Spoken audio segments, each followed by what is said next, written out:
morning.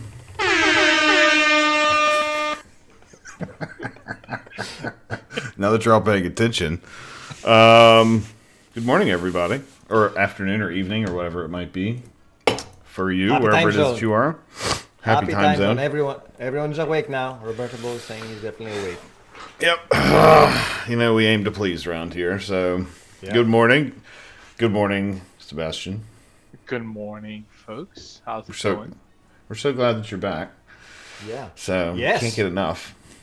Yeah. I saw you're bribing me to come back as you actually sent me a mug.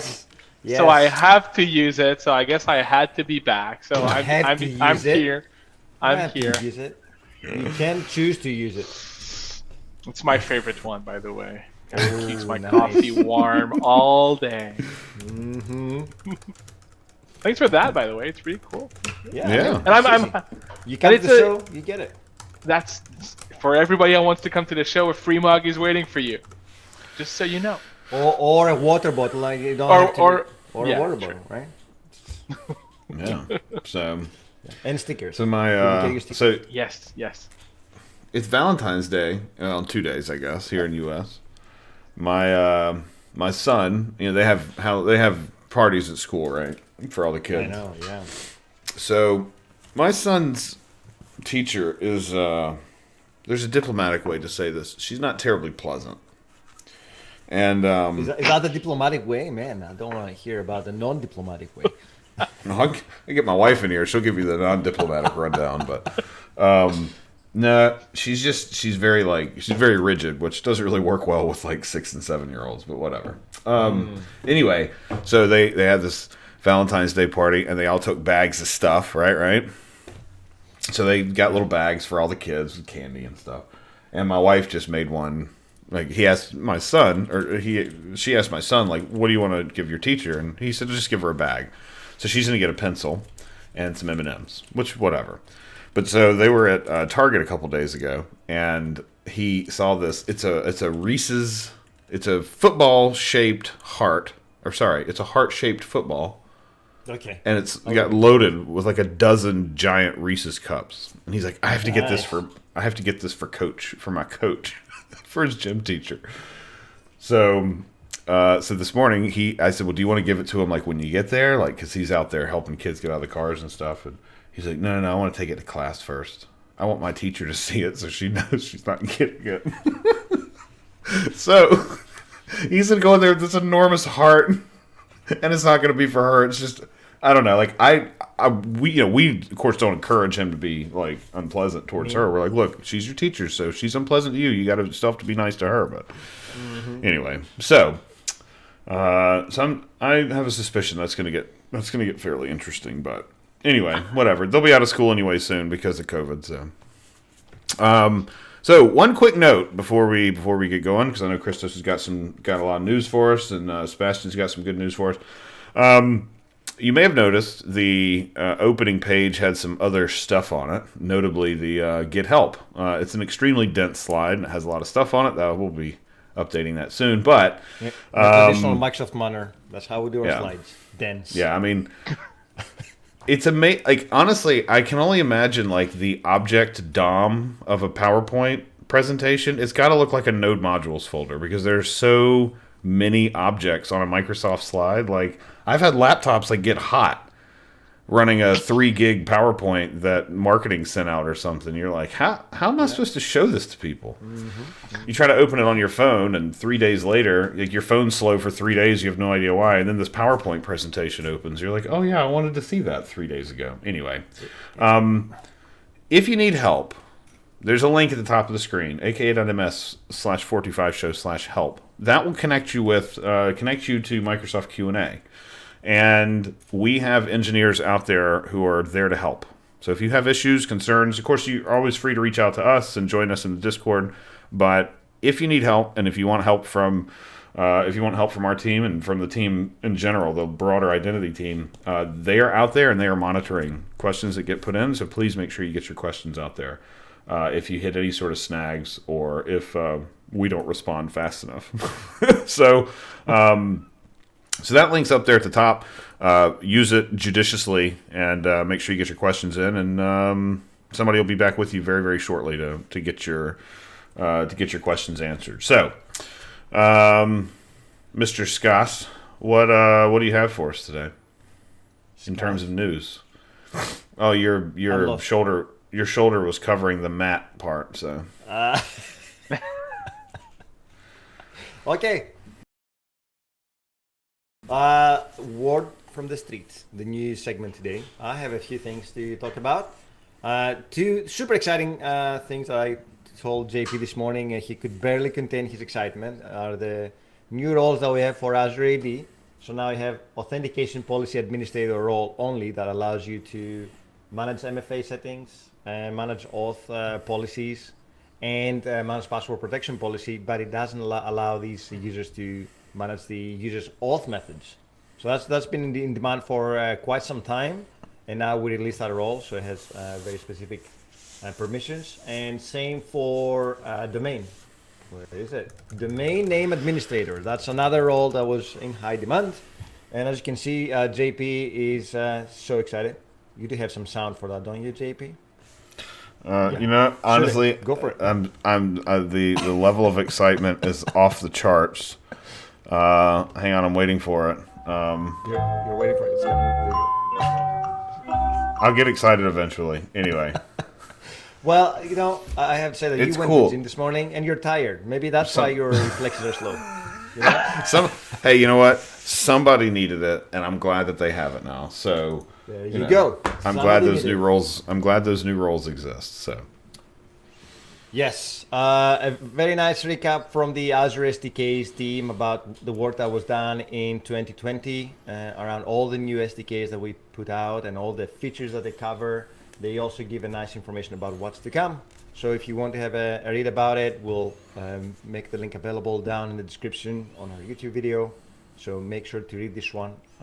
You know, I use the SDK quite a bit, so I'm always excited to read about this news. Let's move on to some general security stuff, right? Check this out.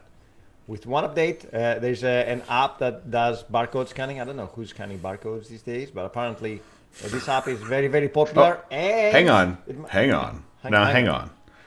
How long of a discussion did we have about QR codes less than a month ago? Very long one. Very long one.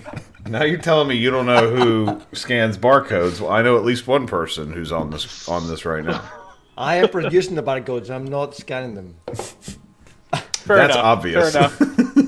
That was obvious after last time. Roberts 2727 says we scan barcodes. Ticket entry to Ball Arena. See, there you go. Is the Ball Arena on? Open? Anyway. Please do not install this app because that specific app carries malware and managed to infect over 10 million users. So that was, I don't know, man. Android Marketplace always freaks me out with security. Next one. Who here uses a Plex media server? JP, you use a Plex media, don't you? I do, and so does AZ Wildfire. Oh, you summoned him, of course, but... They managed to find a way to hijack the startup process for Plex because it sets up a UPnP service, and that is vulnerable to attack. So your Plex server can become a DDoS node and launch attacks from there. If you do that, then I think there is a patch that is going out, and you also need to block some services here, right? Okay. Port 32414. Okay. Next one is a tool for managing your social media accounts and remove toxic content. It was an enterprise tool that Centropy launched. It's a startup that started about a year ago. It was aimed for the enterprise, but now I think they also have a consumer service trialing on Twitter. And in effect, it uses machine learning and natural language processing to detect toxic language and deal with it before you have to deal with it, in effect. So it has some automation rules, probably blocking users and muting words. So it's an interesting service. I think it would do lots of good. I don't tend to see lots of toxic stuff on my Twitter because I have a very specific bubble of content that I check out. But yeah, does it detect? Robertable says, does it detect people about talking smack about QR codes? Yeah, I don't know. I mean, probably you can add it as a toxic word there, right? I'm curious how that works, because like, does it like report or block tweets like before you see them like in the app, or do you have to like use their app or something? Like, I'm just kind of curious how that works. It's super neat, because if there's anything the internet has plenty of, it's abusive, toxic language, and it'd be great to. I'd be curious how it works, so that I mean, I don't know, like you go off and you go to Reddit or Twitter or whatever, and people are ganging up on people and saying stuff they really shouldn't be saying, and it's pretty gross, and it's just pretty unpleasant. And I mean, at least for you and I, we do stay in relatively sanitary bubbles on the internet, Yes. right? I mean, Yeah, true, true. it's a bunch of tech people, and for me, like a bunch of sports people, and like, because that's the only way I get Small updates. subset. Yeah. So I don't think you and I are targets. not the targets in terms of the volume of abuse and the. So Yes. I don't know. It'd be kind of interesting. It'd be kind of interesting to know how it works. Bolt.io says it's a load of if statements, so don't fall into the AI pitfall. And I bet there's some regexes in there as well. So, God. And what's next? Microsoft is actually. That is exciting. Even Satya tweeted about this one. There's a new programming language for Excel called Lambda, and it's Turing complete. So next PowerPoint, and we're done. We add Lambda into PowerPoint, and you have a Turing complete system, which means that you don't have to write C# code anymore. You can just write everything in Lambdas in Excel. How about that? That would be amazing, Hey, so right? so there was one other issue. I can't see your last links. I don't know if that other link has this, and Fuel Snabble picks this up. Okay. He mentioned this, or they mentioned this in the Microsoft Developer Channel, and dependency confusion. I don't know if you saw a couple days ago. There was somebody released a big write up about essentially, like, let's say you've got like 5 packages in your Node project or your whatever project. If you've got 5 package references and 3 of them are, say, private, so they only resolve for you. If those names, yeah. Sorry, yes. If those names aren't registered in the public ones, and somebody else goes and publishes them, somebody else goes and publishes with that exact name, then you'll pull code down. And the article about it's fascinating, especially how the guy exfiltrated the data, because he used DNS queries to do it, because DNS is not blocked in most cases. So it's pretty fascinating. And so Fuel asks what the, how do you do library identity? And it's kind of like, I mean, my brain immediately shoots to things like, signing the packages essentially with a public key.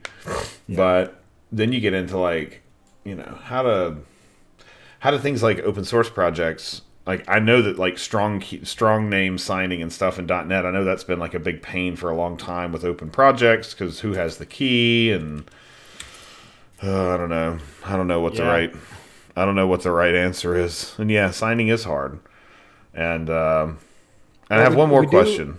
We do hashing for JavaScript libraries, right? When you download a JavaScript library from a CDN, there's a hash that validates its accuracy. I wonder if something similar could be done for NuGet packages or NPM packages, where you have a hash that identifies the content and the author in one go. But and you're going to say something, another question. Sorry, I interrupted you, JP. Well, I have one other question. It's more of a curiosity of mine of what people use. One of my buddies is trying to debate between ultra wide and just a normal larger monitor or multiple monitors. Who was that? David. Okay. So what do you use? You used to use an ultra wide, right? Well, I have an ultra wide for 90% of my workloads when I work and I have to edit documents and emails and stuff. It's fantastic. I don't think I could go back into a dual monitor setup because I liked my ultra wide so much. However, I found that setting in meetings and in general streaming, did not work well. So I also have a 4K monitor on the side here for a 69 ratio, and I use that one for setting screens most of the time, which also means that it leaves my ultra wide as it is, and I can have all my windows open. So I use this combination, which I love. That's a lot of screen estate, right? It's Like, not, is that a 49-inch ultra wide or? it's a 42, I think, or a 43. Can't remember. That's- It's not a 49. I wish I could get a 49, but it was like $1,100. I'm like, I'm not spending that. But I'm thinking about getting another 4K on this side over here. So that would be like screens all over the place. I mean, you should see JP. You got what, 4? How many do you have, JP? I have 4 plugged in. Yeah, there you go. Plugged in, and there's like I 2 ran out of- extras. Not plugged on the in. standby. Just No. Always I've ready. mentioned this. We've mentioned this before. I had 2 at home. I had 2 at work. I have no work anymore because of COVID, so I brought everything home. And I thought, well, I'll put up 3. Maybe I'll use 3 monitors and see how that goes. And I was like, wow, I really like this. Like, I can have stuff over here, stuff over here. And then I was like, well, I've got this 4th one, so you might as well. And so I put the 4th one up. And then around the same time, I had a 5th one that I was using separately. And so I used that plugged into a different machine, but it's on the same mount that the other ones are mounted on. So, actually though, I don't really use the 4th one very much, but 3 seems to be like a really sweet spot. Like 3 works really well because I've got like messaging and music and stuff to my left, and like the thing I'm debugging or something on the right, and it works. Pretty well. So. Yeah. Man, I can't work from a single monitor laptop anymore. I don't think I could go back to it. Absolutely. We've got this interior designer, and she's trying to help us decorate to build an office upstairs so I can see the sun occasionally. And she's sending us these desks and pictures and stuff, and it's like there's a desk in the middle of the room, and it'll have like, of course, they all have like Mac. What are the Mac all-in-ones? I can't remember what they're called. Yep. What's that thing called? iMacs. The iMac, yeah. They all have iMacs with wireless keyboards and mice, and literally no wires coming off of the thing. So it's like, yeah, well, that looks great, except for that it's not plugged in. And she was like, well, could you just use a laptop? I'm like, I am not sitting like on a laptop all day long to work and sitting at a desk. Like, that's fine if I'm like on an airplane or something, but I don't know. Well, I'm surprised that she didn't put these iMacs that are $64,000. You know, the one on the wheels that looks like a cheese grater? Yeah. Yeah. Your looks office great. needs to go with that because, quality. Because it's beautiful. Yes. So my argument against ultrawides is I need Windows to snap to, and I know there's stuff like fancy zones and all that They stuff, snap. and They snap. and B, I cannot stand it when somebody shares their screen with me and they have an ultra-wide monitor because I can't read anything on it. Because now I get a sliver of their window like this. Or you have to say, hey, could you just share a window? And 99% of people are like, I'm sorry, what did you just ask me to do? I have no idea what you just asked me. So then you end up not being able to read their screen anyway. The one thing I regret for my current setup is not getting a adjustable desk. Because my wife got me this amazing wooden, like proper desk, and it's fantastic. It looks great, but it doesn't adjust. I like to work standing sometimes, so there's no standing option here, which I hate. Well, yeah. We got a question from Damian Bowden.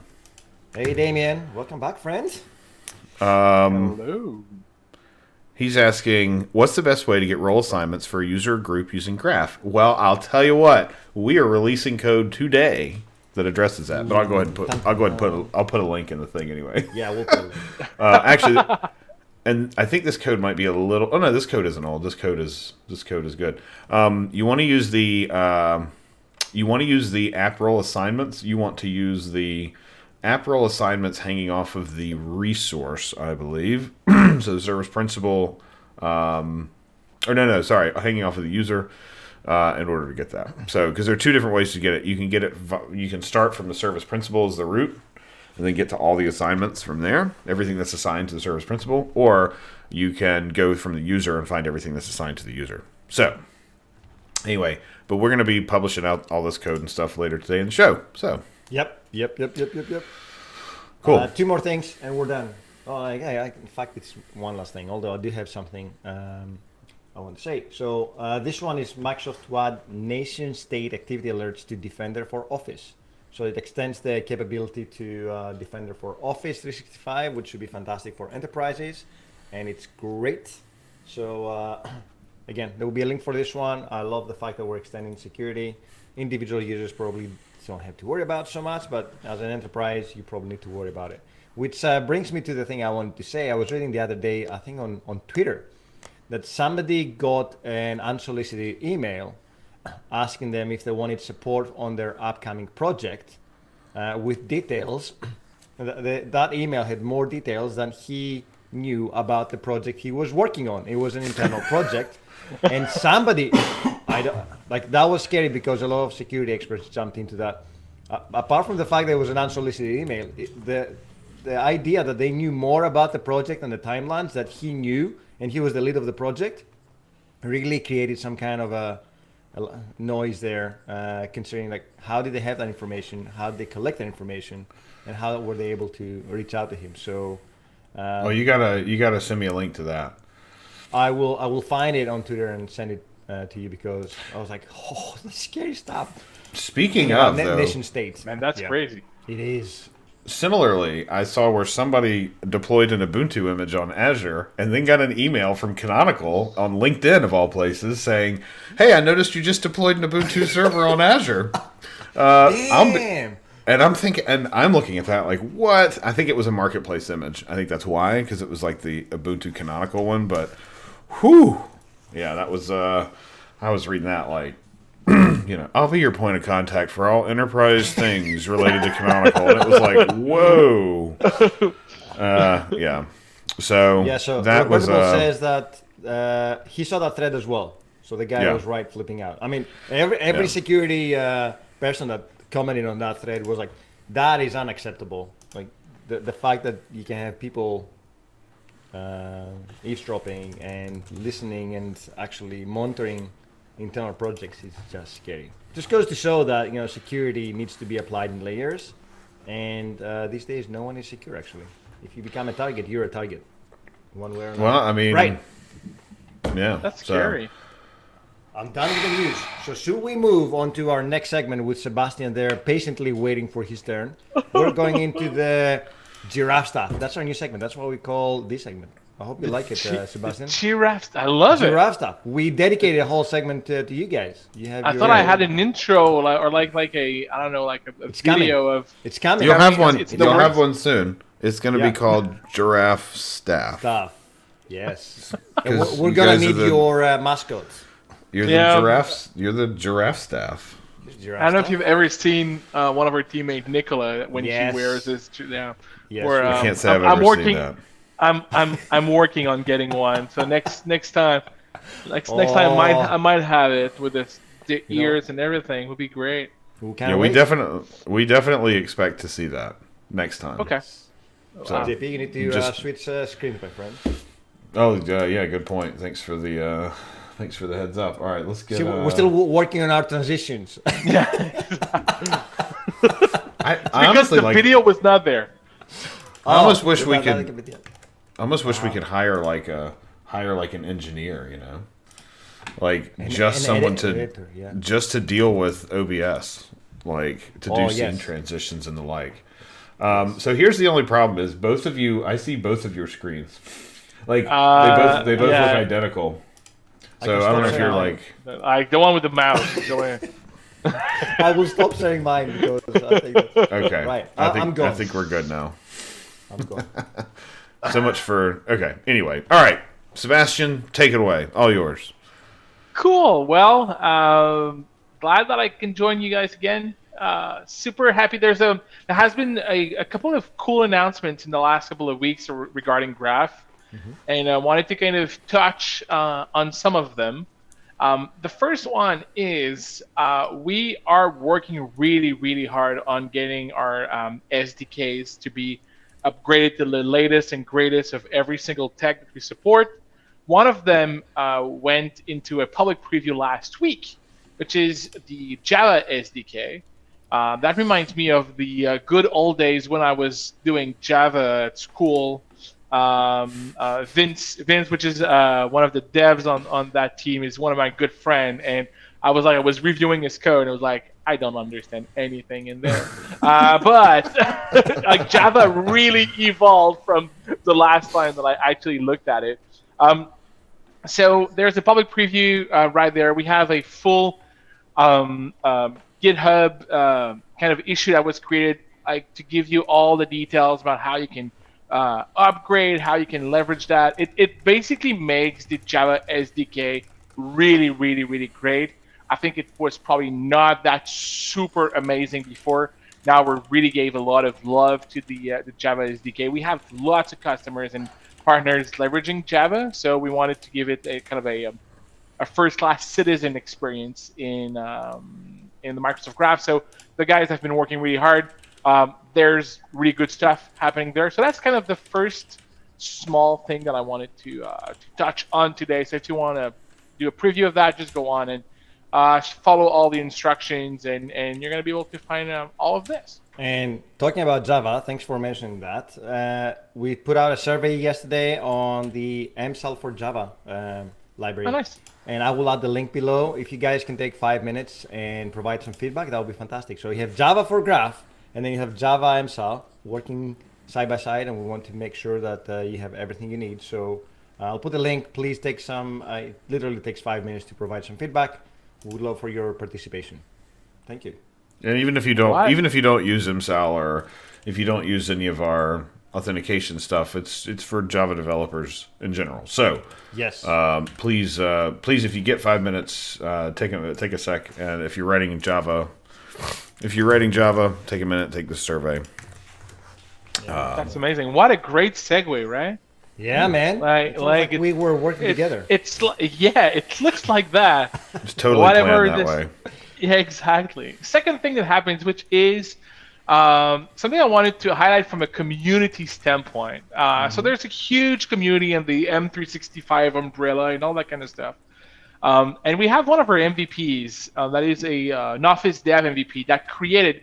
Last time I joined the show, I showcased the Graph Toolkit, basically creating regular HTML with like graph integrated and all these cool UI. So Tommy, which actually was a previous colleague of mine back in my old days, created something amazing for Graph Toolkit, and I wanted to show you. So let me do this.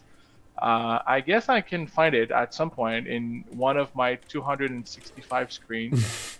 Let me do this. There you go. I'm gonna go here, and I'm gonna go. So Tommy created a cool extension. It was meant to be initially a SharePoint kind of helper to do stuff in SharePoint, but now it just exploded to everything M365. So if you install an extension called the SP Editor, you can see it here top right actually. There in your Edge or in Chrome, you actually get a SharePoint tab. We don't care about SharePoint Word for now. But what you get here is an app. And there's a really cool intro telling you that what you're going to do with this is super dangerous. So it's really meant for dev. Don't do that in prod or whatever. It's amazing. But there's now an MGT React playground. So think about this as being, you're going to be able to actually see React like in live. So if I go here and do div, I do a hello world, and I just do that slash here, and I just control. Oh, wait a second. Why is that? Oh, yeah, there you go. I need to add these things here. So there you go, and I have hello world, and I sit on right. But what is even cooler than that is when I go here and I say, hey, I want to see a people picker. Then I can go here, and then you can start working with this guy here. It automatically updates it here. You can select your people. So basically, you can just play around and build your UI connected to Graph. It takes 0 seconds. You don't even have to create an Azure AD app. You can leverage the one that is multi-tenant and already created. So I really think this is absolutely awesome for prototyping stuff with the NGT. So big shout out to my boy Tommy and his work there. That's super useful, and I think it helps everybody to play on the React playground. Mm-hmm. It's That's really cool. lovely. It looks awesome. I love it. Although I will say Yeah. one thing. Please don't reuse that client ID. For testing, okay, cool, but go create your own client ID, please. Yeah. Yes. Because I don't know who created that client ID, and that client ID is going to have access to your directory. So yes. go create a new Please. one. See, Do you know? it's just the graph identity difference. Yeah, I definitely agree with that. But I mean, for prototyping, sure, why not? Or consent in somebody else's tenant. Then it doesn't matter. But in a dev tenant. That's exactly it, and it's always like do that on a dev environment. Never do that in prod. Yeah. Or just provide your own client ID here. You can do just it use your own, which would also be helpful for, like, depending on what kind of permissions you need or whatever. Would also be helpful for people figuring that out, right? I need this permission, and this one in order for the people picker, for example, to work. Yep. And because if there's anything we know, it's that a lot of admins have consent way super locked down. So. Yeah, absolutely, and we see that a lot. And actually, here, if you plug into a tenant, you won't get like this is not an app that is like publisher verified or whatsoever. So you might not be able to do all the things you wanted to do here. So.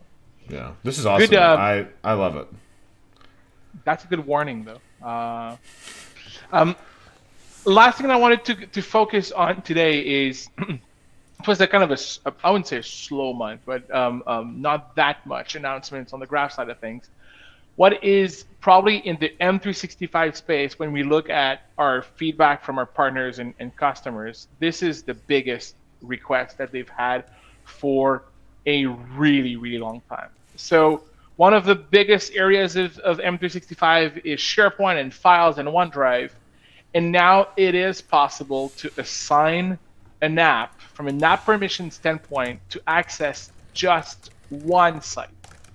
Before you had to do it through, like, I don't know, kind of service accounts or whatever, which were not the right way to do it. Now through graph and app permissions, you can actually pinpoint a specific app, which is great, a specific site, which is one or multiple sites, which is, I think, really, really cool. What is even better is that the way that you actually grant access to this site is also through graph. So when you do a post on the permissions of a specific site, you can actually grant access to your app. And this is how you actually get your app to be able to write or read. Both are possible on this specific site. How it actually works, there's a new scope that was created. So if we go right here, let me do this for a second. Let me go here. There's a new scope that was created from the sites namespace that we have here. So before we had the full control, the manage all, the read all, or the read write all, which was basically, if you have one of them, you can actually read at least everything that sits in SharePoint and OneDrive, which is not necessarily great. Wow. So you have access to everything.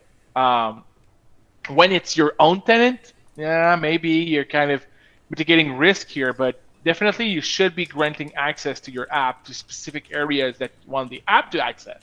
And now we have a new one that is called Sites That Selected. Teams has something similar with their resource consent, resource-specific consent, or RSC.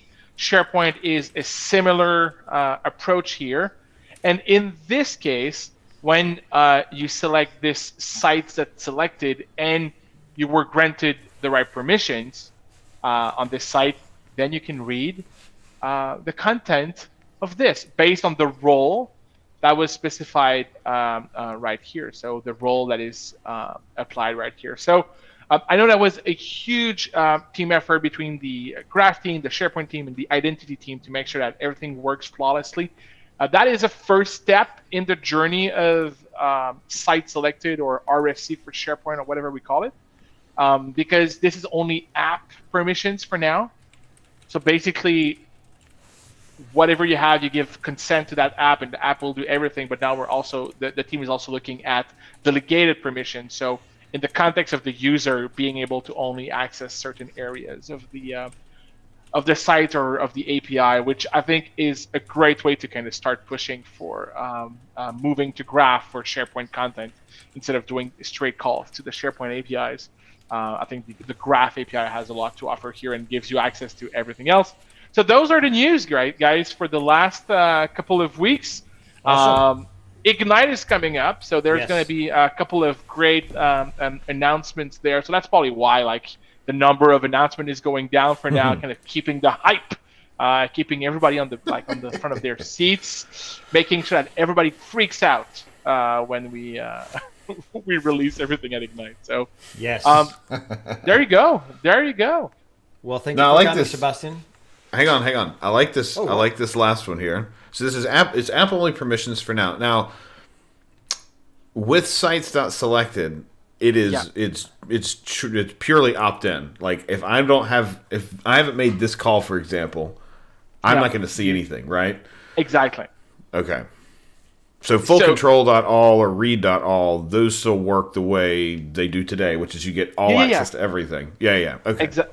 Exactly. So it's either you have access to everything or you have access to a thing or a set of things.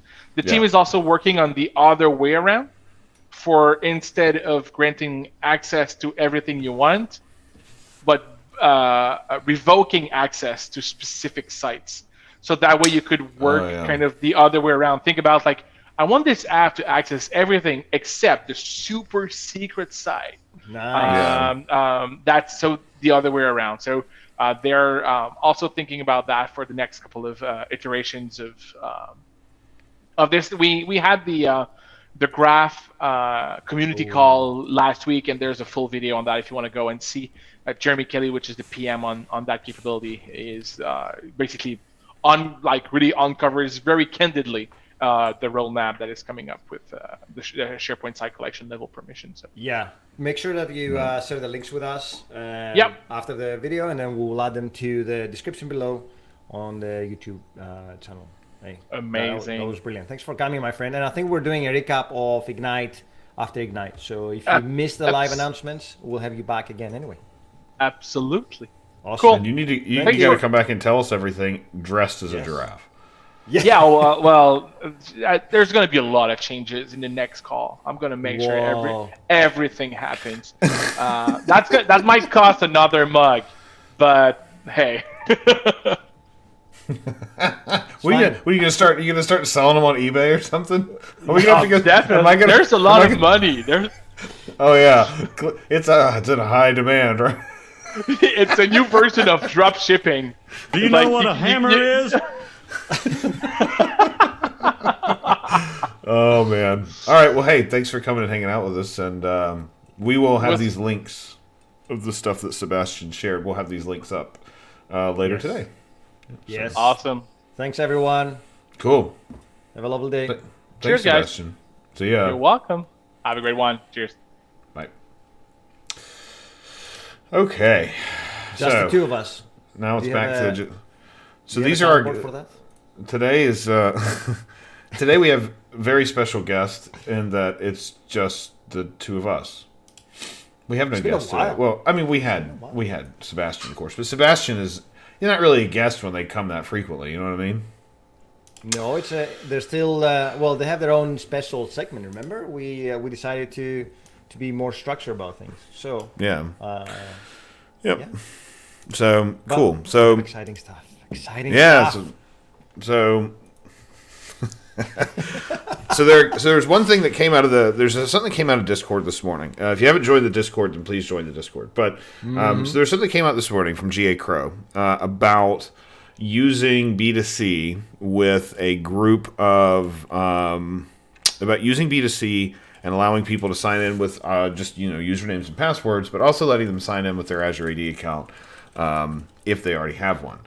And we talked about this a little bit a while back. The net result of that is a combination of two things. We have something called Azure AD multi-tenancy, which allows anyone in the Azure ecosystem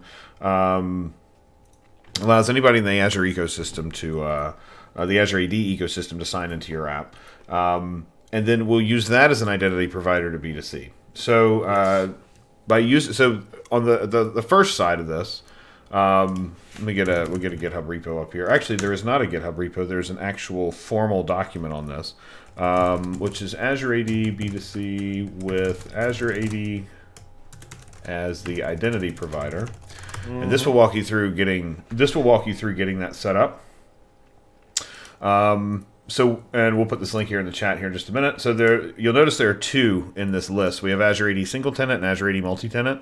Single tenant means I just want people from my org to be able to come and sign in, which is useful if you've got an app that's 99% public, but you want your business people and support staff to be able to sign in using their corporate accounts.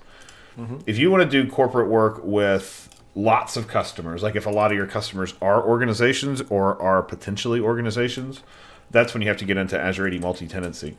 And the Azure AD multi-tenant side is going to give you the whole Azure AD ecosystem, so anybody will be able to sign in with an Azure AD account. Plus, B2C is sort of the shim there to give you social, Facebook and Twitter and stuff, and local accounts. So you can only do this right now with custom policy, but we'll get this link up here. GA Crow, so you can go take a look at it.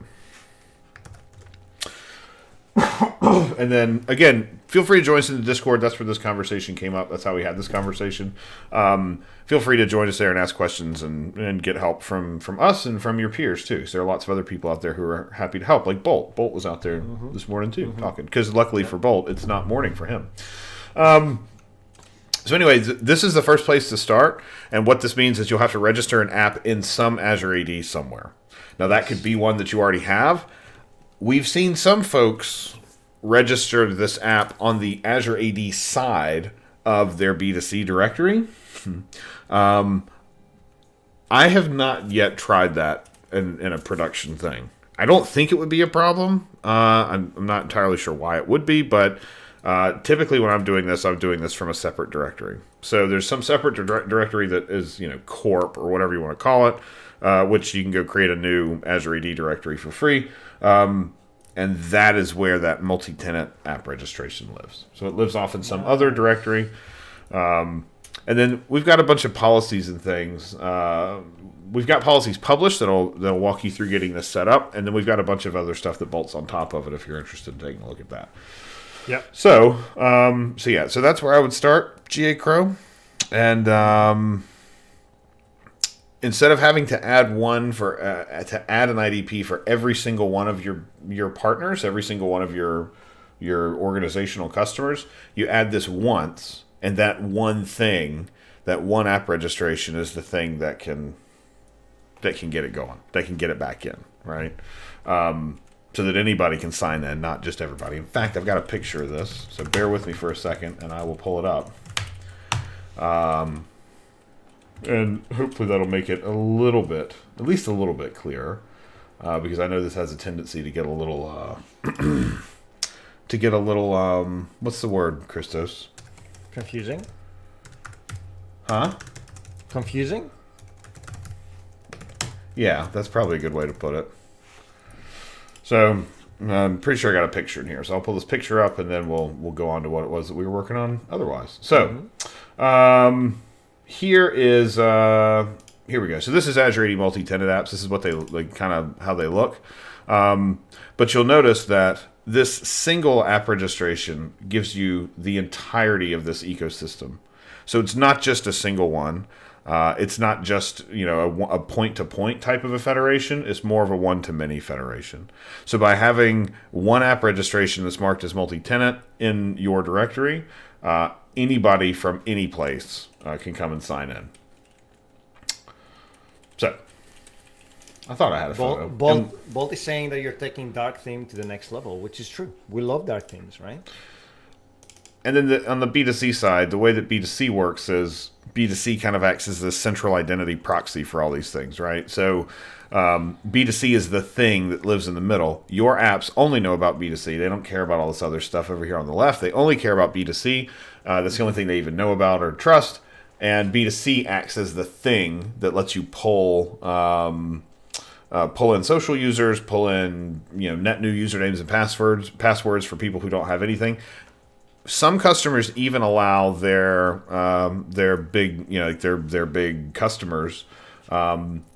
You could even federate their own identity infrastructure if they're not using Azure AD, but they don't want to use usernames and passwords, but they've got ADFS or Ping Federate or one of these type of one of these brokers up. That broker could sit up near the top and be a third identity provider to B2C.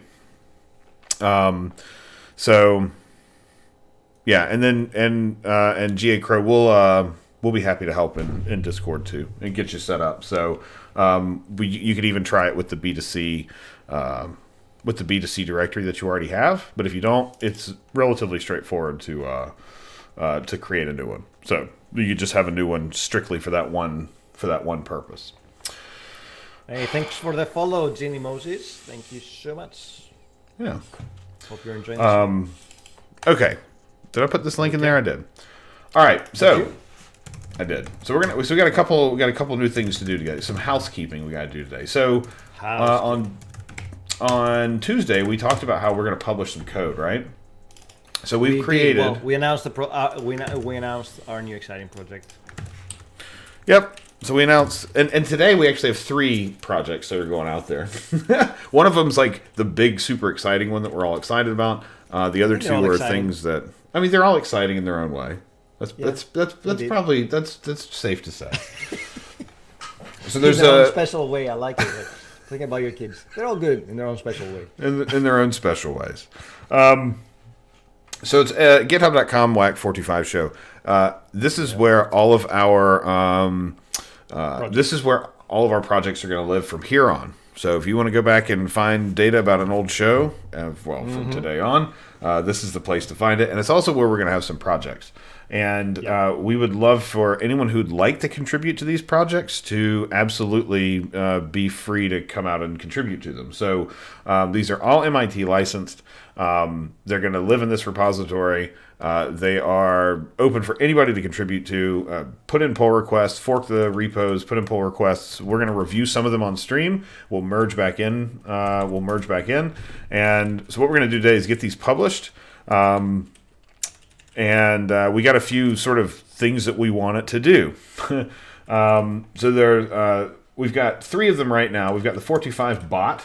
And the 425 bot is the channel points thing, which at this point really just needs to be published so that AZ Wildfire gets off my back. So we have the 425 bot. So if you want to go out there and add some ridiculous channel point things, you can do that. We have B2C app roles, and B2C app roles is something that hey DT in the cloud. Now you missed Graph. They were here for a little while this morning, and other than that, it was just us talking. Which, I mean, and the news, but we will add links to the YouTube video so you can catch up later. We've got B2C app roles. This is a project that's all about using app roles in B2C, which of course is not supported out of the box. And so this is actually a couple different projects. This is going to be one project that handles resolving those app role assignments. So when a user signs in, we're going to go fetch all those app roles and stuff them into the token. And there's a whole doc here on what it is and why it's here and why it's set up, right? They're even pictures. I forgot. I put pictures in here. So these are pictures of how this is going to work. DT in the cloud says stupid work. What stupid work? I know. That's why he's busy. That's why he just got here. Oh, that's why he missed it. Sorry. Didn't realize that. I thought he was talking about our work being stupid. I'm like, no, that's exciting. Why would you call our work stupid?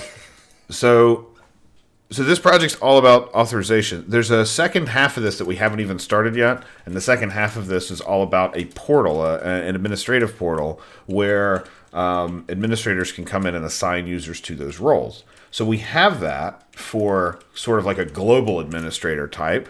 But if you think of say you're in the scenario where you are selling SaaS software, you're a SaaS provider, you're a Box.net or Dropbox or somebody like that.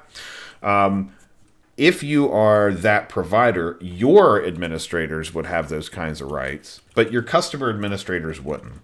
So if I work for, Joe's Muffler Shop and we want to use your super SaaS, super sassy SaaS, I guess. If we want to use that, you could now make me an administrator so that I can bring in the rest of my people. so that I can invite the people that I work with and give them rights and give them roles and do all that sort of stuff.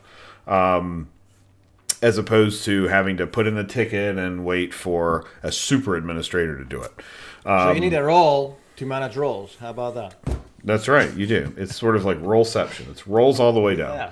Yeah. So there's a whole portal that we're going to be working on that lets those people come in and lets the global or super admins assign that. Essentially, we're calling it the application administrator role, and they're going to be able to. They will then be able to search for people only within their organization and assign those people to roles within the apps that they're allowed to use. So I think it'll be kind of cool. It's really intended to be kind of like a starter project. So It's got all the pieces. It's got all of the code that you need to do it.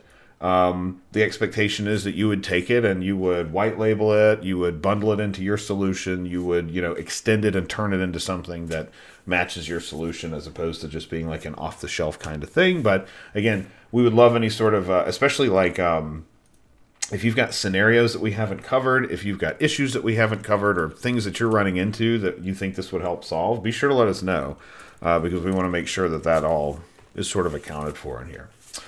There will be work items for both projects, so you can follow up the work that we do and assign to each other. So there will be full visibility on the roadmap. And so the other side of this, the other thing at least I wanted to mention was I am not some sort of like open source veteran, so I haven't contributed to a ton of projects just out in GitHub. A few, but nothing major, and never really did anything super massive with it. So part of this is going to be me learning how to be a good citizen and doing this. And for anyone who wants to figure out what it means to contribute to open source or for learning how to do it, like just the tactical side of like, well, how do I create a pull request? How do I do these sorts of things? We're going to be covering a lot of that too.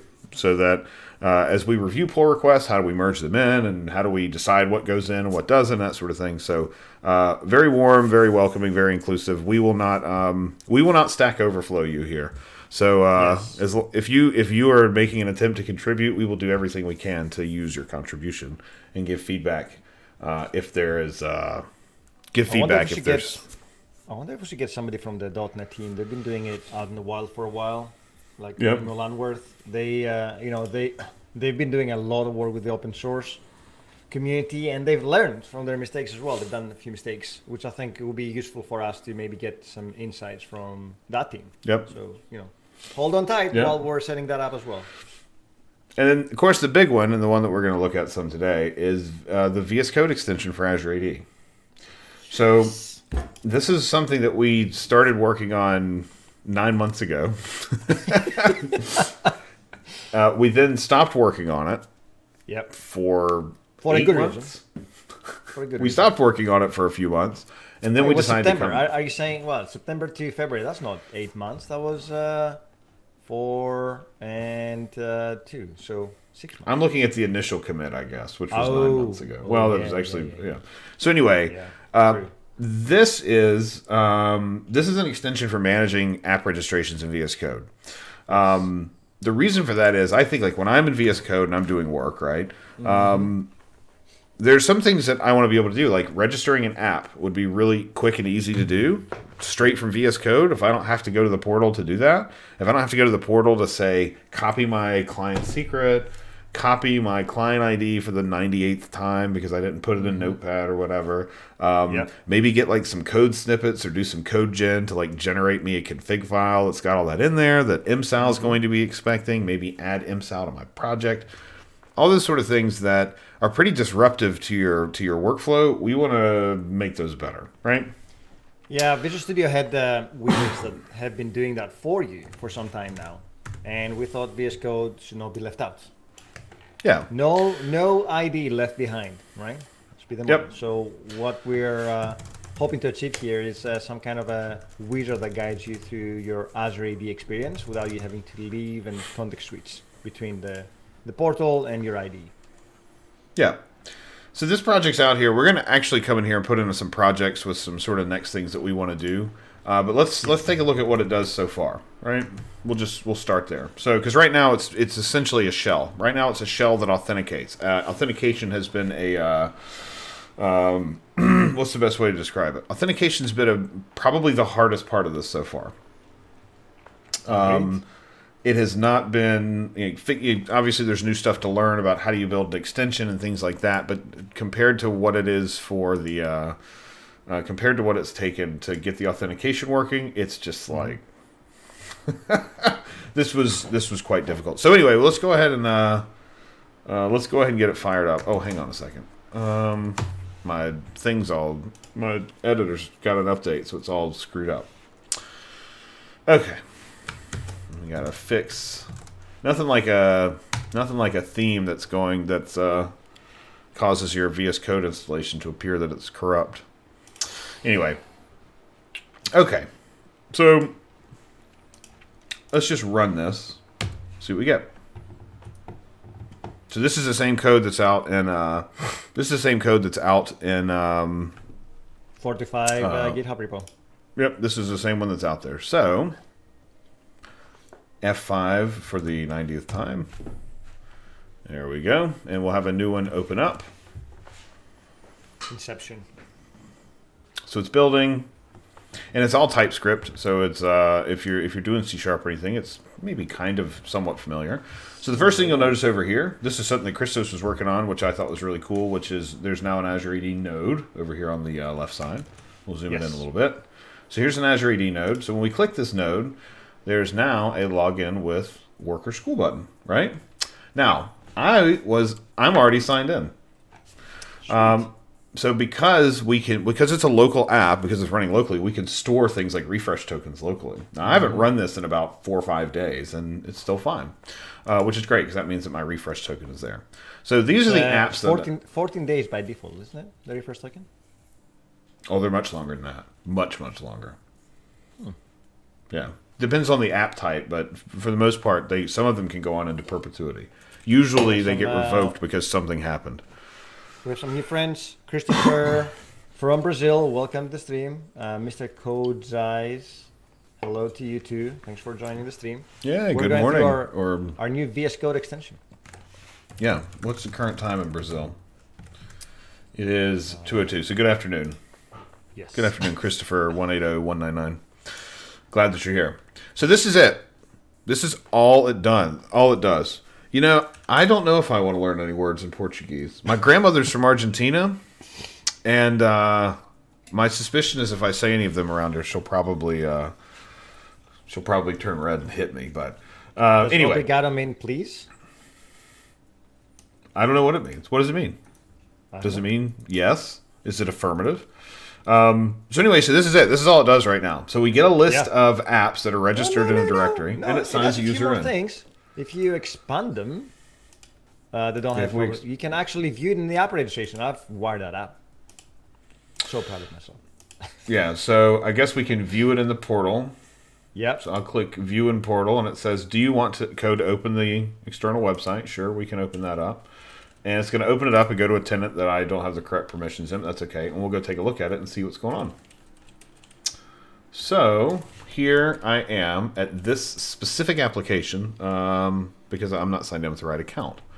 But yeah, so that'll be an interesting one that we have to solve. But at any rate, yes. I was working on a logout command the last time I was working on this because I wanted to be able to log out and re-log in. The nice part about it, well, for starters, to test change it, tenant, but maybe, right? Maybe we want to change tenants. I think that's going to be the big thing, right? Which is the tenancy. That's one of the biggest problems we see a lot is, well, I'm signed into Azure with tenant ABC, but maybe that's like we want to do this with B2C, right? I want to be able to do this to get the same experience with B2C tenants, and so I think the big thing we want to focus on is how do we do this with multiple tenants, where my cache is full of tokens from various tenants, and we just have them all sort of stacked up, right? We'd have you can choose different ones, whatever.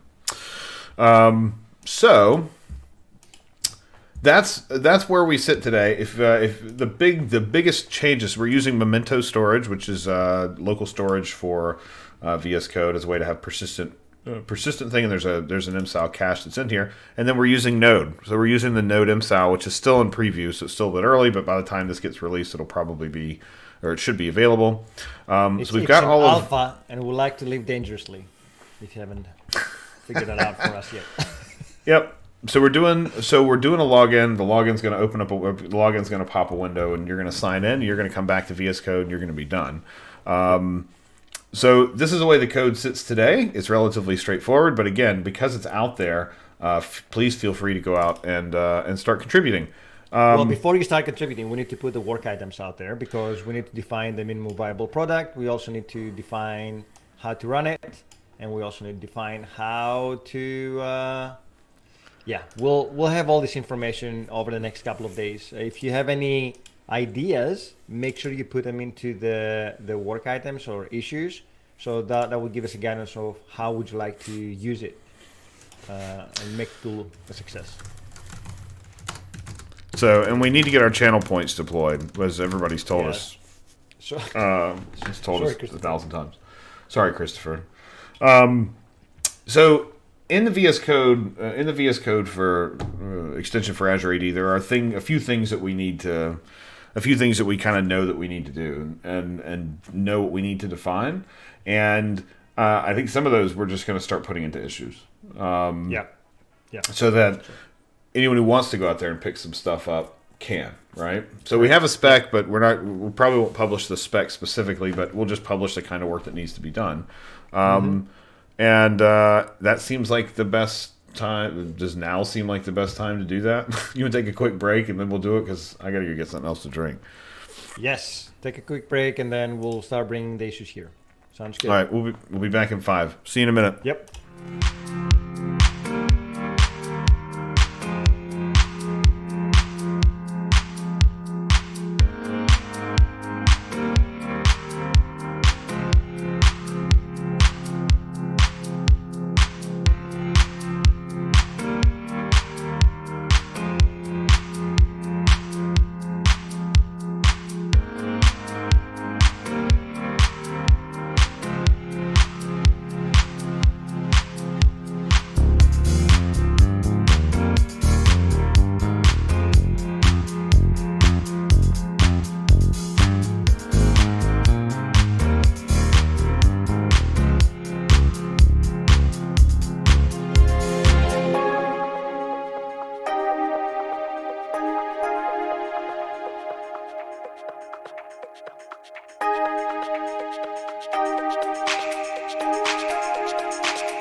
All right.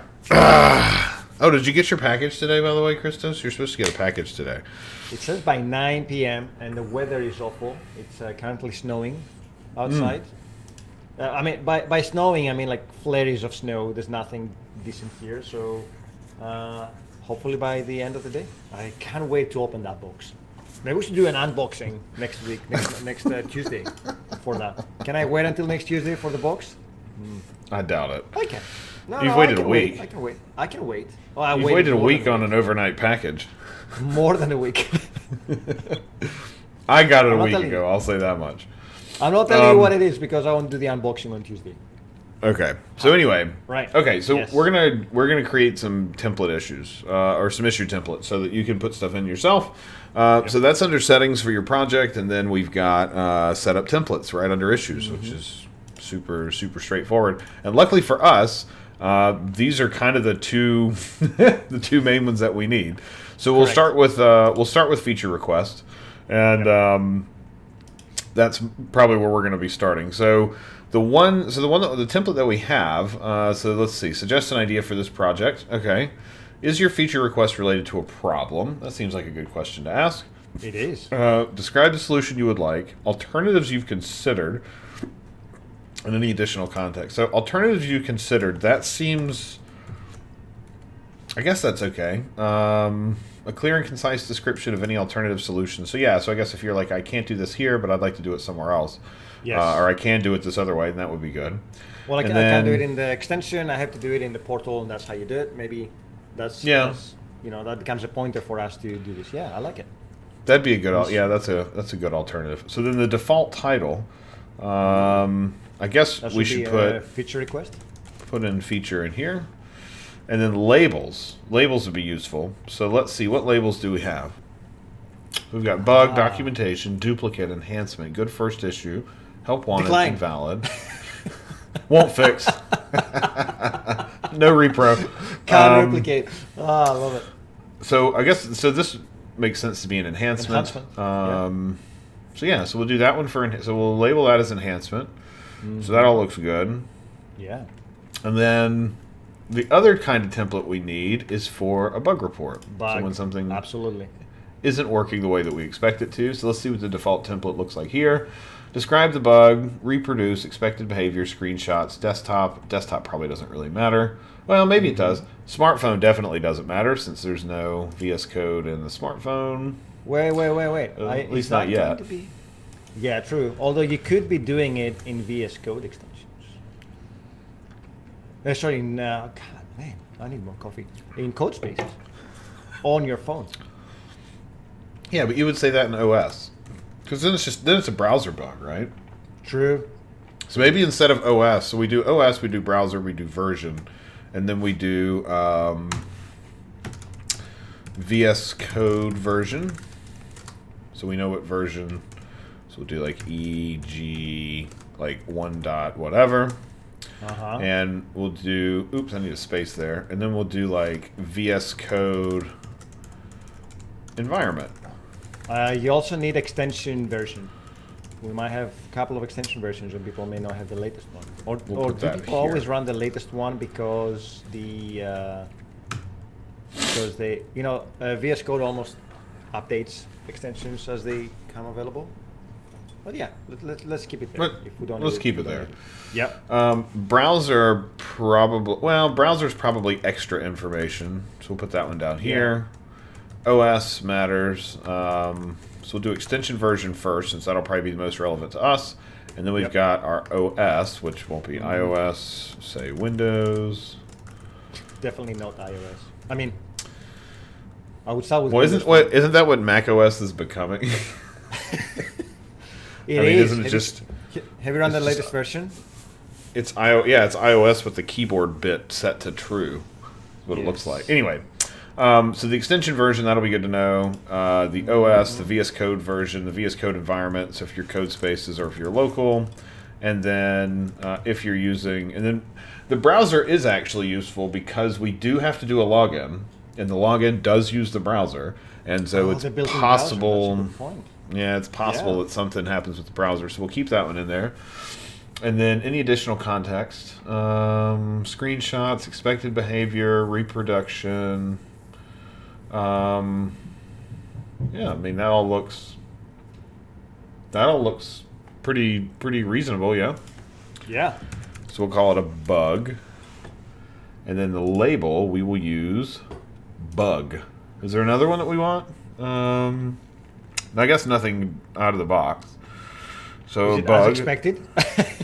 It's a feature, not a bug. Well, that'd be a label we'd add afterward. We don't want to add a won't fix label to the bug when you do the template. So I think that's it, really. Is we have feature request, we have bug report, right? There's so many people from Brazil. Hi again from Brazil, Frederick Misantropo. Thanks for coming to hang out. We're setting up a GitHub project for people to contribute to. So we're setting up a public one, and right now we're getting our feature requests or our issue templates all squared away. Yes. So we got a feature request, a bug report. Is there anything else that we should capture here? I think to start with, it's good. What are the other templates? I mean, the other ones are custom, right? You have Yeah, to the other ones get are a just custom. I don't know. I would probably leave it there and see Okay. as we go. Let's be iterative. Agile. All right. So we're gonna update our issue templates. Okay. So now we've updated our issue templates. Have you ever used GitHub Projects before? I haven't. I haven't either. So you can sort tasks, plan your project, automate your workflow, track progress, share status, and wrap up. I've never used these before. I guess Well, it's they like have a board. boards, right? Yeah. Yeah. So it's boards. But do they pull issues in? Can I reference issues from the board? I will be mighty surprised if you can't. Okay, let's see. Class and issue number, I guess.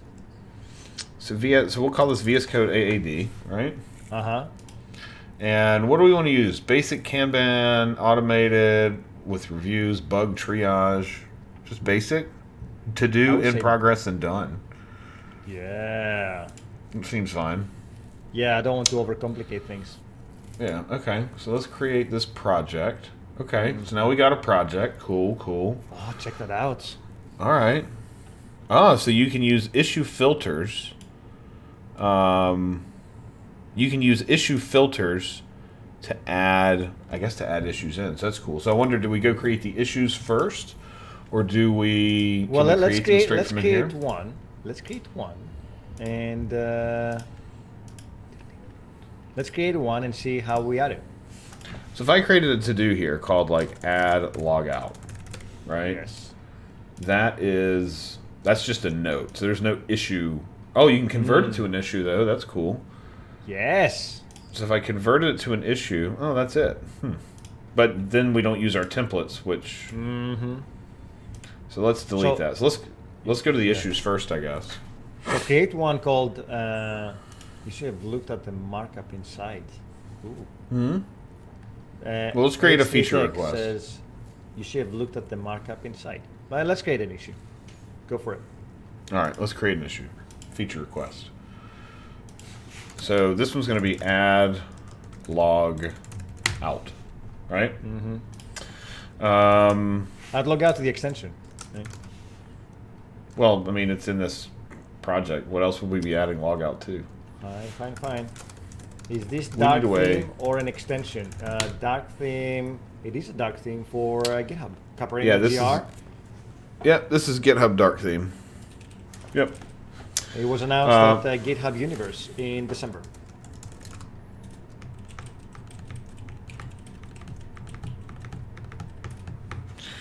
So H3 Tech says we deleted the boilerplate starter issues. I would recommend creating a new project and reviewing the markdown markup inside the boilerplate issues. What are the boilerplate issues? I don't remember seeing those because there weren't any in here. We created some templates. Oh, he did say that. Yes, I mean there were some stuff on the left-hand side that you went and deleted them. Oh, the notes that were in the default the project Yeah. notes. Yes. Right. Okay. I see. Okay, you know what? Then I think I have another one. Let me check. And we'll just go get them. Okay. Do I have a project here? No, but I'll create one here just so I've got it. Oh, so you're going to use this as a template. Project. I see. Yeah. Oh, and then they have project boards. So we'll do the basic ones. That's what we're doing over here. So then these, cards and automation. So this, so if I do an edit, okay, cool. So this gives us, this gives us the markdown of those, right? Okay, that's cool. So I'll just put them over here. So we've got it. Okay. And then these are, let's see, cards and automation. Automatically move your cards to the right based on the status and activity. That's a nice one. Yeah. So we'll figure out, we'll get automation sorted out here soon for how we move things around. So, yes. Okay, so we need issues. Let's see. So we need issues first. Yes. So we've got our issue templates. We're gonna do a feature request, and we're gonna. I'm picking log out just because it's the first thing on my mind, and it's something that needs to be done. So we need to log out of the extension. Describe the solution you would like. A log out button. Describe alternatives. Reinstalling VS Code. Yes. Seems it's the nuclear option, but it is an alternative. There is already a button. Wait, reinstalling VS Code extension or installing VS Code? I'm being facetious, but yeah, reinstalling the VS Code extension. Although I would assume that would clear the storage. So there's already a button for logout. It is not wired up. It should be. And logout really means clear the MSAL cache. So we'll have to clear essentially we need to clear the MSAL cache, right?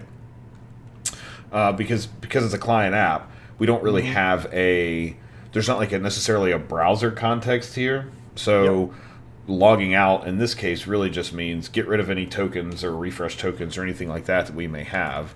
And really what that comes down to is clearing the cache. So is there anything else? I don't think so.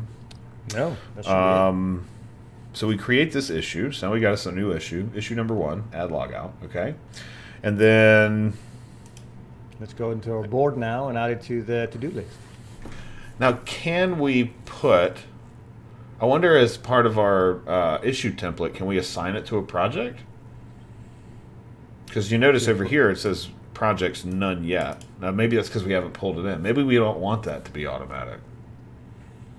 So wait a minute. Are you saying that this issue is not assigned to the VS Code Azure AD? Well, it's in the repository, but it's not assigned to the project that we created. Well, because you can have multiple projects within the same repo, right?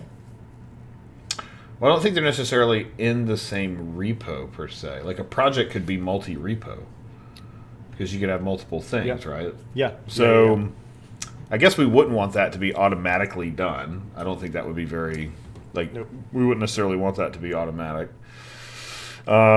Okay, and then where do we want to assign anybody for now?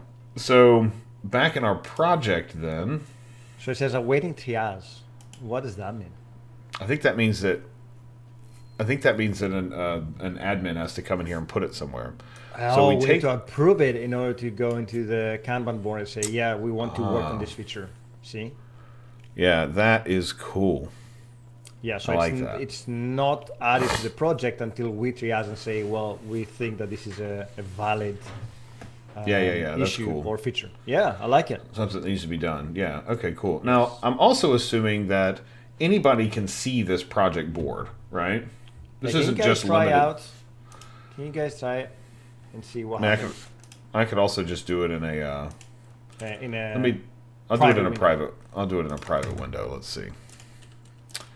So private window. If I go here and look at this project, yeah, we can see it. So that's cool. Very nice. Okay, cool. So we have our first feature that needs to be done, which is to add logout. So let's actually work down the list of things that we want our extension to do. Okay. So we have the spec, right? So the first thing is, well, we're gonna have probably an epic and then individual items below that, right? So if we say create a new Azure AD registration or register a new app, there are subtasks below that are dependent or that derive from this. Yeah, but this isn't DevOps, so we don't have epics. Fine. So does that mean that we actually need to have the title, which is register an app, and then there is like select a name, or because that's the Select action. a name. What do you mean? A name for your application. When you register an app, the first thing you have to do is provide a name for that. Yep. Okay. So You know what I mean? let's see. So we need to register an app Yeah. in Azure AD. Yes. And let's see, the user needs to provide a name.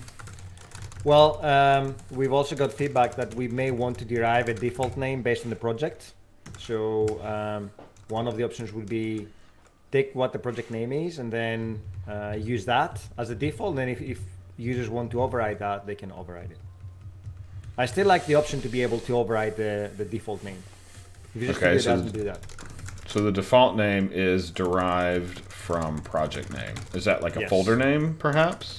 Yeah, the project name, CSproj. Probably the folder name for. Well, we haven't clarified to people, by the way. We are doing this for JavaScript and Node applications. To begin with, the goal here is to do so for JavaScript first, and then we will extend it to other languages if there's demand. But we want to have a minimum viable product.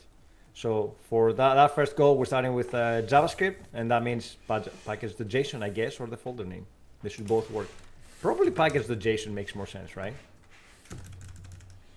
I mean, it could be, but not all of them, they may not all have a package.json, right? I mean, I guess if they're using NPM, they would, but user should be able to override Yep. and provide a name, right? Yes. Okay. Perfect. And then we should derive the redirect URLs. Oh, whoa. That's a different item. Stop. You're going too fast. That's a single work item there. So I can register an app without a redirect URL? Yeah, you can do that. You don't need a redirect URI when you do it in the portal, remember? I guess that's true. Okay. So we're going to register an app with a name. Yes. And that's it. To begin with. Okay. So, sorry, I mean, right. So it also comes down to how do we want that experience to look like. And from my perspective, I think it needs to be the guided experience that you get at the very top of the command palette. When you See, do for me Control-Shift-D. personally, I absolutely hate that experience. I find Okay. it awful and terrible to use. But that's okay. If that's what we want to do, though, like maybe I'm an anomaly. You know what I mean? Like that could just be a me thing. That could be very much a me problem. Like if that's the standard way that you do it, then maybe that's the standard way that we do it. But at the same time, if we think about everything that goes into registering an app, right? What do we have? We have an app name. You also need to select the tenant type, whether it's single tenant, multi-tenant, and what have you. Or if you want to also allow MSA accounts. Then we have one or more redirect URIs, which you're right, that's what we're discussing now. And we also need to define whether we want to add an API permission if this is an SPA that calls an API. So these are the 4 things that you need to do for registering an app that calls something. At minimum, you need the first 3, which is a name, tenant type, and redirect URI. If you are calling an API, that will be an optional, that's a 4th item. And then if you're also creating a Node.js API, for example, then you also need to be able to expose an API. Right, so these are the 5 things that the app registration functionality should do out of the box. So should we I think may be that, missing something out. Yeah, go on. So do we think of those as being, but do we consider that atomic? Like, I wouldn't care necessarily about scopes during creation, right? Because I would think I'd add those when I know what they are. Like, so, and you add might not have them, scopes, right? like, well, yeah, you might not know what they are yet if you haven't done any of that work to know what they are, to add additional scopes. So that would lead me to think that it would be more useful. What's the absolute bare minimum that we need to register the app? Like you said, A right? name. This is the single issue. And so we need name a name. name and tenant type, because if it's an API, you don't need a redirect URL. So then the two questions will be, well, this is the name we've chosen for you, and you have the option to change it. Correct. And tenancy. Yes. Do we really need to? I wonder if we just default and allow an override. Again, that's absolutely right. But I think these are the two minimum things that you need to define. I mean, we don't even really need tenancy, right? We don't if we default to single tenant. So we could start that Oh, as single tenant. I think does not default when you create one via graph, or does it not? If you don't provide it, that's what the default is, a single tenant. Because you can always switch to multi-tenant. What you can't switch to is multi-tenant with Microsoft accounts. Yes, and I don't know how many scenarios like that we get. So maybe we should start with be able to override tenancy from a, we'll call it a picker. Well, I don't know what a picker looks like in VS Code, but it would be it's the same as the, well, it becomes available in the command palette. So it's a drop down from the command prompt. Yep. So this is the this is the bare minimum for registering an app. Okay, and thinking about the other things that you probably need, right? Which are not going to be part of the creation process, will be adding an API permission, as in scopes, or exposing an API if you need to create those scopes, which should be available via either command or context. Yeah, so I would think, so we'll have a bucket for the API work. We'll have a separate bucket for APIs, either for consuming an API or for configuring an API, or exposing one, we'll call it. You know what? I think they become individual feature requests, right? One will be add scopes or API permissions to an app, and then the other one will be expose API permissions. Right, because as a feature request. Yeah, because they'd kind of be.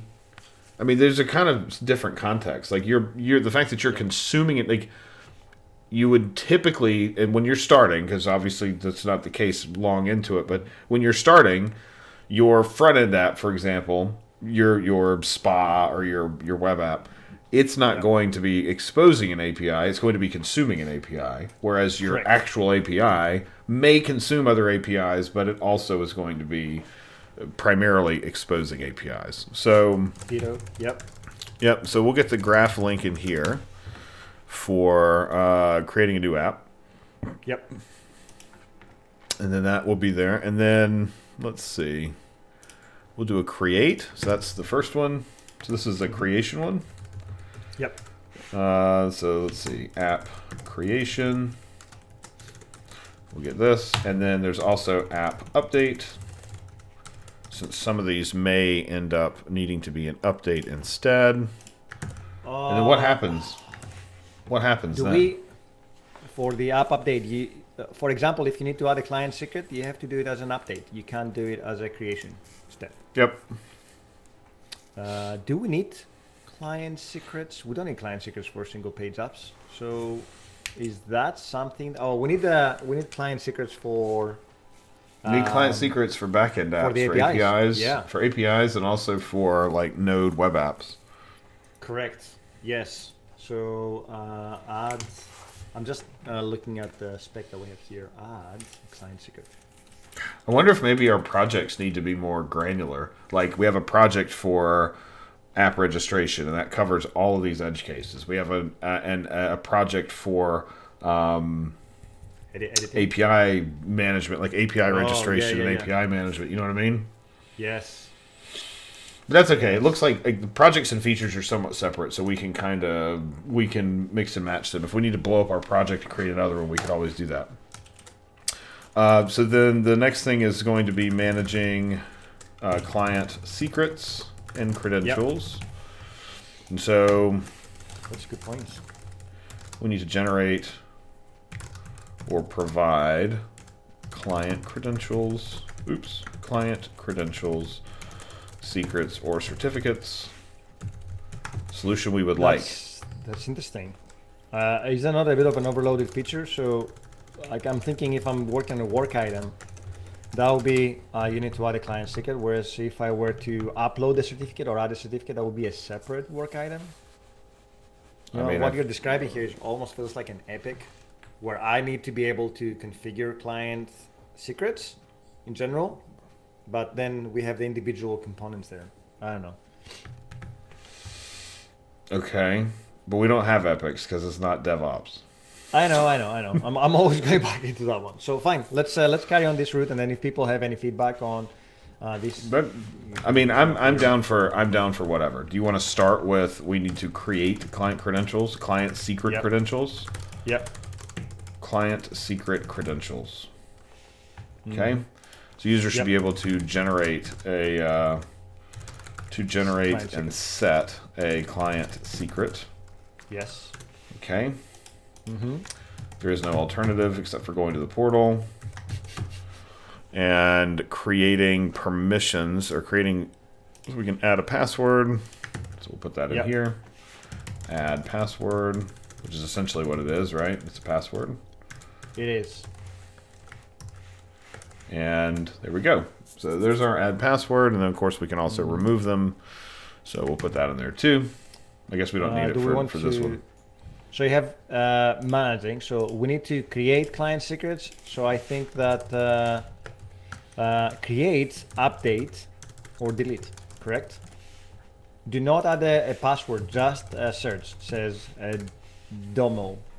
The problem is that passwords are not allowed. Yeah, I see what you're saying there, Domo, but the thing is that in certain cases you may want to use a client secret, so depriving users the ability to do so may cause problems. We obviously encourage people to use certificates, but sometimes client secrets are a necessary evil. So yeah, I mean, we see client secrets a lot more in dev.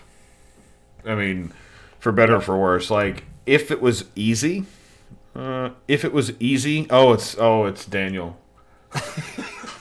Now we know why. Now we know why. Thanks, I'll tell you what, Daniel. And maybe this is something we should put in here. In fact, So we have, you know what? I'll just create a second one right now, and I wonder if we can automate that process, like self-signed certificates for development. Yeah. So create, update, remove, client credential. Certificates. Yep. So, user. You guys are already helping us steer it to the right direction. So the user should be able to use client certificates for credentials for the app, or maybe be able to set client certificates. So I think the ideal solution would be to generate a self-signed certificate and then set the app credential to use the certificate. You know, maybe possibility to override. Not sure.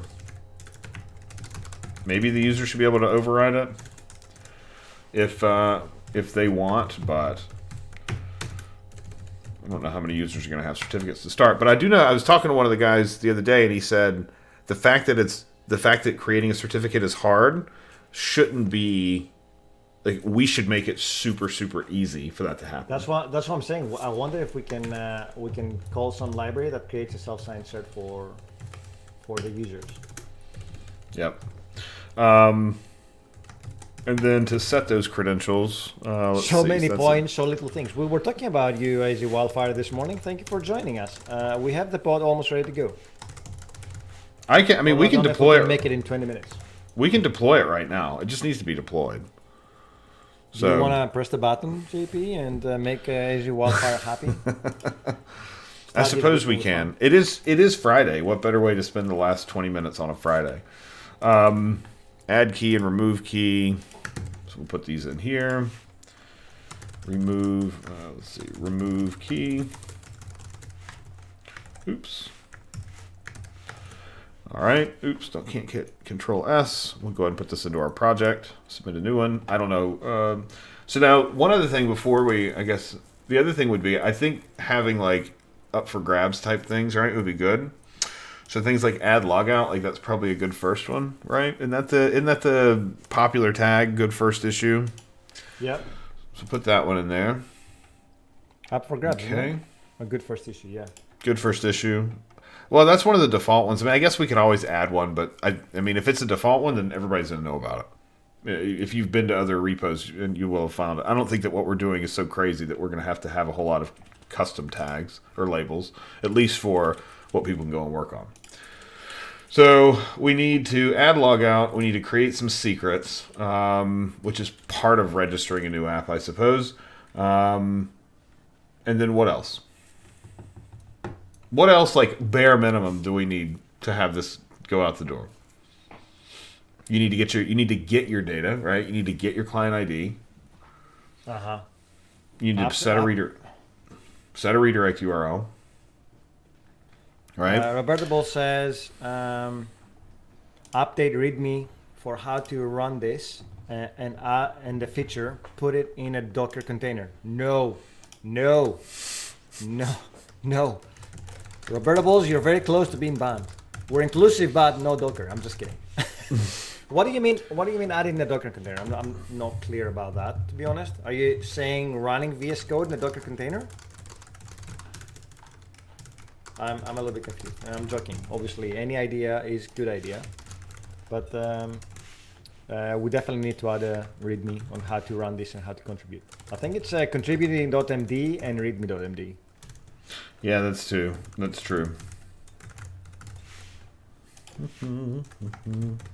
Okay.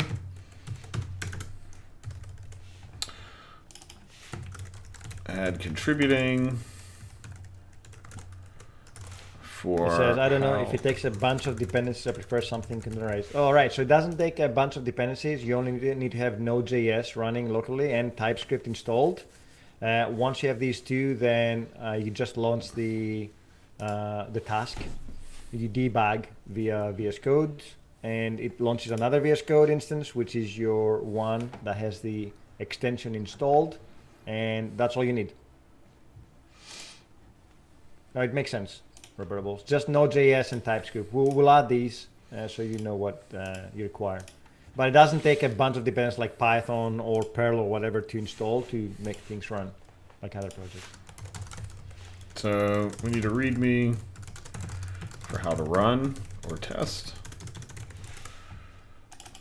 Oh, we need to add the unit tests, by the way. Are you trying to get shut? Are you trying to get shut off? Are you trying to get muted? Because I'll go deploy channel points right now. Honestly, like I was thinking the other day, I don't want to have to launch it every single time. It would be nice if I could test my graph functionality without having to launch every single time.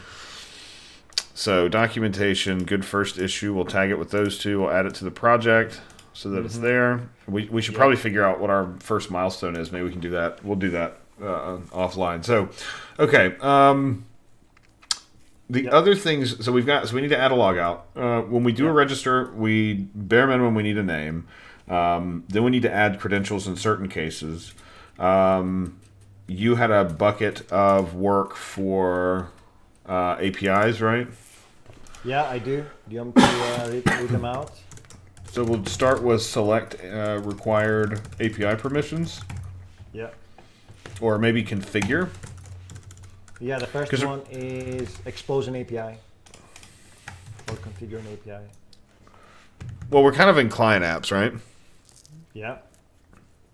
Oh, sorry, you're in client apps. So in that case, you want to consume API permission.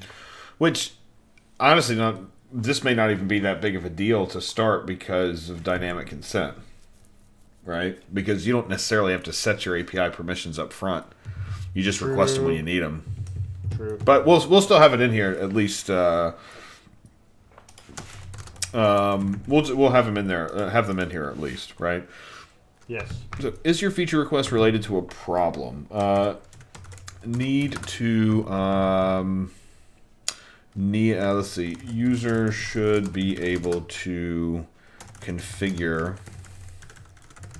required required API scopes / permissions on yes, the app AZ Wildfire. registration. Our tasks are actually helping in digital transformation by accelerating customer adoption of the product. And we are providing a connected customer experience because people don't have to leave VS Code to go and create new app registrations. How about them apples? Does this mean we need like a scope searcher? Because then you think about adding scopes in the portal. That's a pretty decent experience, right?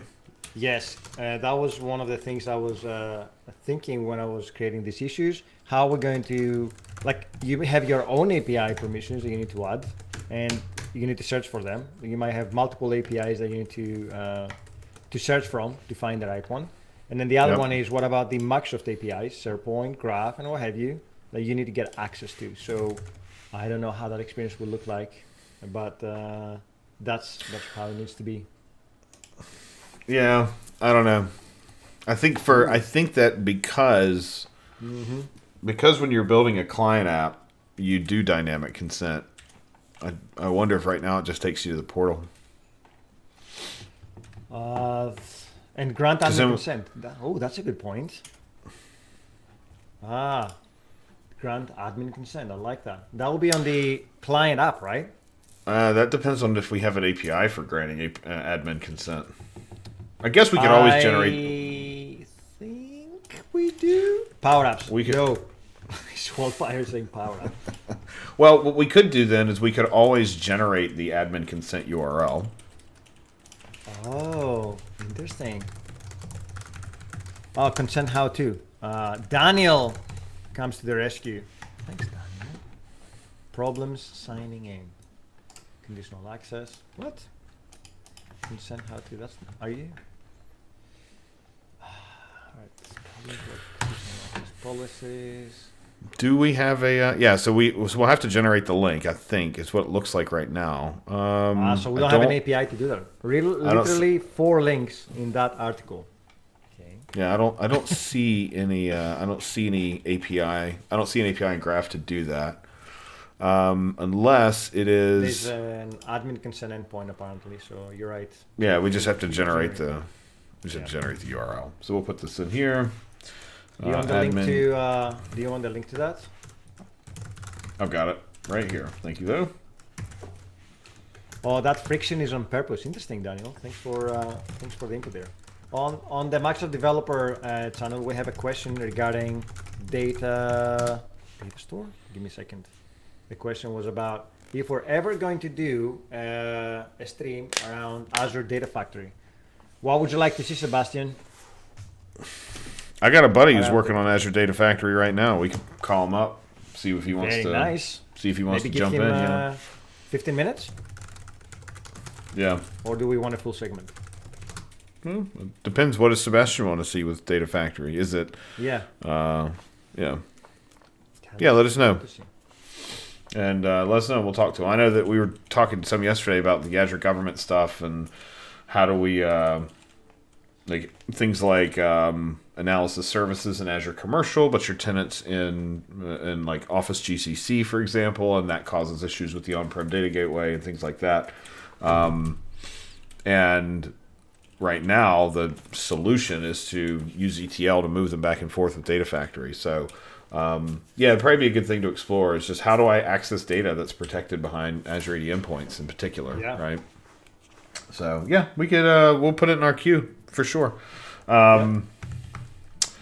So certain permissions will require admin consent. Generate the admin consent URL and navigate the default browser to it. Okay. Easy enough. All right. We get this one in.